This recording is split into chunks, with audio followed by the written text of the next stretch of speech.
ఒక పీస్నారోడు జీవితాంతం పీస్నారితనంతో ఎంతో డబ్బు దాచిపెట్టుకుంటాడు. ఎప్పుడు కూడా ఒక్క బిచ్చవాడికి ఒక్క రూపాయి కూడా దానం చేసేటోడు కాదు. ఇంట్లో వారికి ఏమన్నా అవసరం ఉన్నా కొనేవాడు కాదు. అంతెందుకు వానికి ఏమన్నా అవసరం ఉన్నా కొనుక్కునేవాడు కాదు. అలా వయసైపోయి ముసలివాడు అవుతాడు. యమదూతలు వారిని తీసుకోవడానికి వస్తారు. అప్పుడు స్వామి నాకు ఇంకా ఒక్కరోజు సమయం ఇవ్వండి అని వేడుకుంటాడు. అప్పుడు యమదూతలు ఒప్పుకోరు. నేను సంపాదించిన డబ్బుల్లో సగం ఇస్తానంటాడు. అయినా కూడా యమదూతలు ఒప్పుకోరు. నీకు ఇంకా 2 నిమిషాల సమయం మాత్రమే ఉందంటారు. అప్పుడు ఆ ముసలైన పెన్ను పేపర్ తీసుకొని ఇలా రాస్తాడు. నేను నా జీవితాంతం డబ్బు సంపాదించడానికే కేటాయించాను, కానీ ఇప్పుడు ఒక్కరోజు జీవితాన్ని కూడా కొనలేకపోతున్నాను. నేను ఒకటే చెప్పాలనుకుంటున్నాను, జీవితం మొత్తం డబ్బు సంపాదించాలి అనే పిచ్చిలో ఉండకండి. జీవితం ఎంతో అమూల్యమైంది. ప్రతి ఒక్క క్షణం హాయిగా జీవించండి. ఎవరికి తెలుసు మనం ఎప్పుడు చచ్చిపోతామో అని.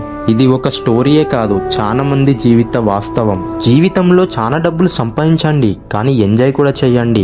నీ కోసం, నీ కుటుంబం కోసం అండ్ ఈ సమాజం కోసం కూడా ఖర్చు పెట్టండి.